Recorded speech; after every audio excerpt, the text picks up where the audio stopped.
سلام علیک یا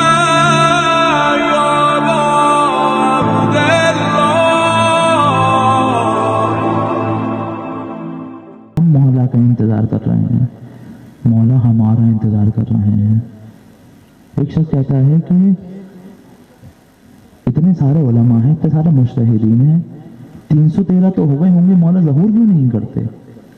بڑا خوبصورت جواب دیا، کہا مولا کو شاید تمہارا انتظار ہو کہ جب تم اپنے وجود کو تبدیل کرو تو مولا تمہیں اپنے پاس بلا لیں۔ تبدیل تو کرو، کوشش تو کرو۔ کسی کا کوئی بچہ کھو جاتا ہے، کتنی تڑپ کے ساتھ اپنے بچے کو ڈھونڈتا ہے۔ بعید نہیں ہے، عجب نہیں کہ محشر میں جناب سیدہ سوال کریں کہ میرے بیٹا اتنے عرصے سے کھویا ہوا تھا، تم لوگوں نے ڈھونڈنے کی کوشش نہیں کی۔ جناب سیدہ حق رکھتی ہیں سوال کرنے کا، کیونکہ وہ شخصیت ہیں کہ جنہوں نے سب سے پہلے ولایت کا دفاع کیا ہے۔ جب کوئی بھی یار و مددگار نہیں تھا، اس وقت جناب سیدہ نے مولا کائنات کا دفاع کیا ہے سخت حالات میں۔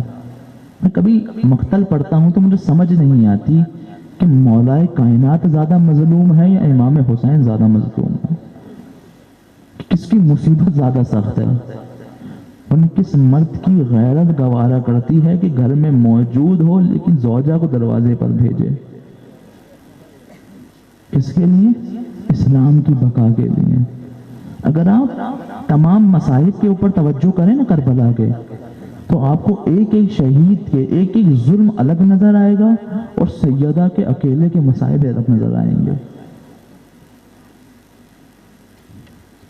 کیا ہوتا ہے؟ رسول خدا کو گزرے ہوئے 1 ہفتہ گزرا ہے، زیادہ وقت نہیں گزرا، لیکن لوگوں نے دیکھا سیدہ کے گھر سے دھواں اٹھ رہا ہے۔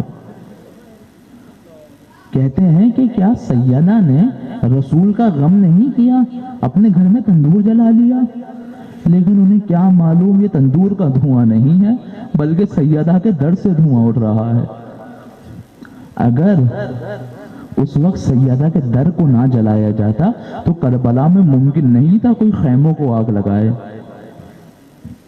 ظالم کہتا ہے کہ علی کو بھیجو، یہ بھی کہتی ہیں میں نہیں بھیجوں گی۔ بدتمیزی کرتا ہے، جسارت کرتا ہے۔ اگر اس وقت سیدہ کی جسارت نہ کی گئی ہوتی تو کربلا میں کوئی زینب کے ساتھ جسارت نہ کرتا۔ مقتل کہتا ہے کہ ظالموں نے در کو آگ لگائی اور در کو جھٹکے سے کھولنا چاہا۔ ادھر میری بیوی اکیلے دفاع کے اندر مصروف ہے، اکیلے دفاع کے اندر مصروف ہے، تو ایک کیل ایک میخ بیوی کے کندھے میں پیوست ہوئی اور خون جاری ہوا۔ اگر اس وقت وہ کیل پیوست نہ کی گئی ہوتی نا تو کربلا میں علی اکبر کے کوئی برچی نہ مارتا۔ بیوی پہ جلتا ہوا در گرایا۔ مقتل کہتا ہے کہ اوپر در تھا، نیچے زمین تھی اور بیوی درمیان میں تھی، اور ظالموں نے خیال نہیں کیا در کے اوپر سے جا رہے تھے۔ اگر بیوی کے جسم کی جسارت نہ کی گئی ہوتی نا تو کربلا میں امام حسین کی جسد کی کوئی جسارت نہ کرتا۔ بیوی کہتی ہیں فضا میری خبر لو، میرا محسن چلا گیا۔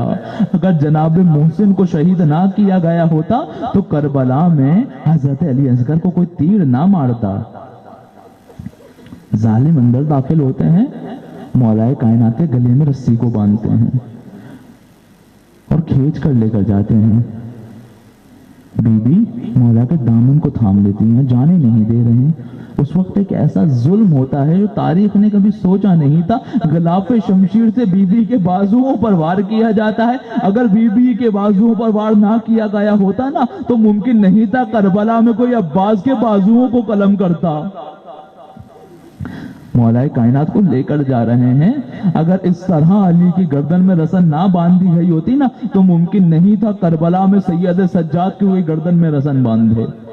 دیکھا بازار کے سامنے سے گزر رہے ہیں، ایک صدا بلند ہوئی، اشہدو ان لا الہ الا اللہ اشہدو ان محمد رسول اللہ۔ لوگوں نے مڑ کر دیکھا، اے شخص تو یہودی ہے، تو کلمہ پڑھ رہا ہے؟ کہا ہاں میں نے اس شخص کو دیکھا ہے، یہ وہی ہے جس نے میرے اجداد کے خیبر کو اکھاڑ کے پھینکا تھا، لیکن آج اس حالت میں ارے جس اسلام کے رہنما ایسے ہوں وہ اسلام کتنا بلند ہوگا۔ کھینچ کر لے کر جاتے ہیں۔ ایک دفعہ ایک شوہر اور بیوی کی لڑائی ہوتی ہے، شوہر کے اوپر شیطان حاوی ہوتا ہے، اپنی بیوی کو تماچا مار دیتا ہے، بیوی گریا کرتی ہے، غصے میں باہر چلا جاتا ہے۔ تھوڑی دیر بعد اس کے اوپر سے شیطان کا اثر ختم ہوتا ہے، واپس آتا ہے، زوجہ سے کہتا ہے مجھے معاف کر دو، مجھ سے غلطی ہو گئی۔ کہتی ہے مجھے کوئی مسئلہ نہیں، میں آپ کو معاف کرتی ہوں، لیکن آئندہ خیال کیجئے گا بچوں کے سامنے مجھے تماچا نہ ماریے گا۔ آپ نے سنے ہوں گے نا، جب بھی امام حسن کوچے بنی ہاشم سے گزرتے تھے تو اپنے راستے کو موڑ دیا کرتے تھے، نہیں معلوم ہمیشہ انہیں کون سا ظلم یاد آتا ہوگا۔ لیکن جب بی بی گئی ہے نا تو جا کر دیکھتی ہیں مولا کائنات کی گردن میں تلواریں رکھی ہوئی ہیں۔ بی بی ہاتھ بددعا کے بلند کرتی ہیں، مولا سلمان کو بھیجتے ہیں، کہو اے بی بی ایسا نہ کریں، رسول سے میں نے سنا ہے ہمیں صبر کرنا ہے۔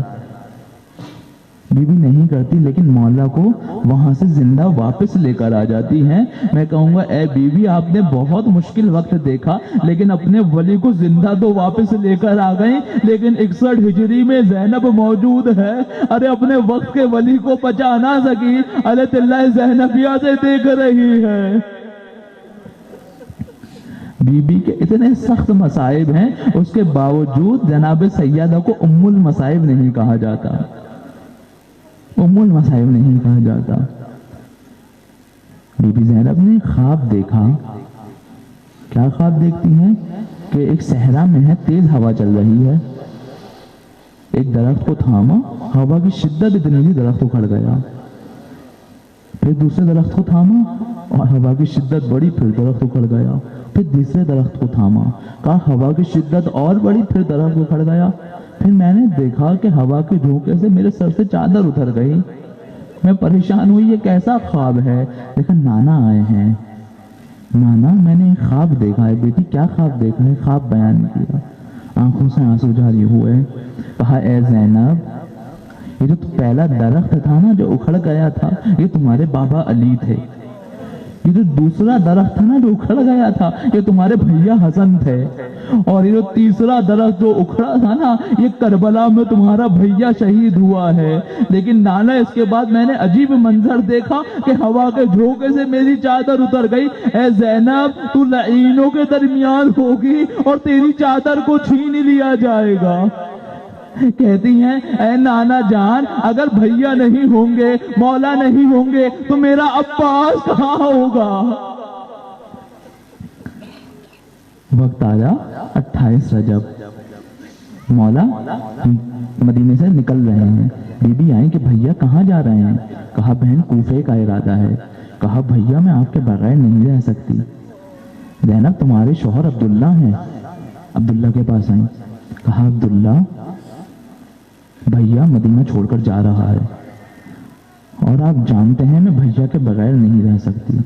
کہا بی بی آپ کو اجازت ہے آپ جائیں، لیکن اے بی بی میرے ان دو لال اون و محمد کو اپنے ساتھ لے جائیں، اگر کبھی حسین پہ وقت پڑے نا ایک کو میری طرف سے قربان کر دیجئے گا، ایک کو اپنی طرف سے قربان کر دیجئے گا۔ دونوں کا ہاتھ تھاما لے کر آئیں، اماریاں تیار ہو رہی ہیں۔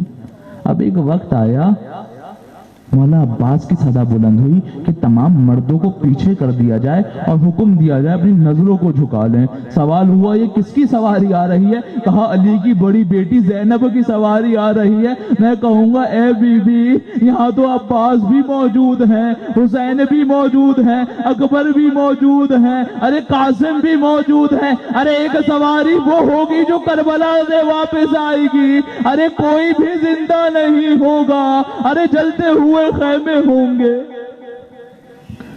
راستے میں نکلی، مختصر کر رہا ہوں، روز عاشور آیا، ایک ایک کر کے سب نے شہادتیں دینا شروع کی۔ ابھی دو ننھے بچے ماموں کے پاس آئے کہ مولا ہمیں اجازت ہے۔ کہا میں تمہیں کیسے اجازت دوں، تم میری بہن کے بیٹے ہو۔ روتے ہوئے گئے، کہا والدہ مولا اجازت نہیں دے رہے۔ دونوں کو اپنے ساتھ لے کر آئے، کہا بھیا مجھے یہ گوارا نہیں ہے کہ آخرت میں جناب سیدہ کہیں کہ میرا حسین تمہارا گیا، تمہارے بچے زندہ رہ گئے۔ کہا مولا مجھے اجازت دے، میں نے آپ پہ قربان کر سکوں۔ مولا نے اجازت دی، دونوں کو گھوڑے پر سوار کیا گیا۔ اب دونوں جنگ کرنے گئے اور ایسی جنگ کی کہ نانا حیدر کرار کی یاد دلا دی اور دادا جعفر طیار کی یاد دلا دی۔ لیکن کیا کریں معصوم، 3 دن کے بھوکے بھی ہیں اور پیاسے بھی ہیں۔ زیادہ وقت نہ گزرا تھا کہ زین سے زمین پر آئے اور صدا دی مولا ہماری آخری صدا کو قبول کرے۔ ارے مولا حسین گئے ہیں، دونوں کے لاشوں کو لے کر آ رہے ہیں۔ اب جب بھی کوئی لاشا آتا تھا نا تو سب سے پہلے زینب جا کر ان لاشوں کو لیا کرتی تھی، لیکن دیکھا اس بار زینب نہیں ہے۔ حسین نے کہا جا کر دیکھو اپنے خیمے میں بے ہوش نہ ہو۔ ارے جا کر دیکھا بی بی بیٹی ہے، بی بی اونو محمد آ گئے۔ کیا کہتے ہو زندہ واپس آ گئے؟ ارے نہیں بی بی جا کے حال تو دیکھیے، ارے خاک و خون میں گلتا ہے۔ بی بی آتی ہے، لوگوں نے سمجھا گریا کریں گی، ارے دونوں جنازوں میں ہاتھ رکھا، صدا بلند کی اے پروردگار تیرا شکریہ۔ ارے سیدہ کے سامنے سرخرو کر دیا، ارے سروں کو قلم کیا گیا، زینب نے گریا نہیں کیا۔ اب یہ کاروان آگے چلا ہے، شام میں تمام سروں کو رکھا گیا، ہر بی بی آتی تھی سروں پر گریا کرتی تھی، لیکن 2 سر موجود ہیں، کوئی گریا نہیں کر رہا۔ شام کی عورتوں نے کہا یہ سر یتیم ہے کیا؟ ارے زینب نے کہا میرے لگتے جگر کو یتیم نہ کہو، مجھے ابھی حسین اور اس کے بچوں کو رونا ہے۔ سارے راستے نہیں روئی، اب کاروان واپس مدینے آیا۔ زینب آخر کو تو ماں ہی ہے نا، اب اپنے گھر کی جانب بڑھ رہی ہے، اب اونو محمد کی یاد آ رہی ہوگی۔ ارے جیسے ہی گھر کے اندر داخل ہوئی، ایک حجرے کی طرف نگاہ پڑی، 2 ننھے ننھے مسلح موجود ہیں، ہاتھوں کو رکھا، اے میرے اونو محمد، کربلا کی تپتی زمین پر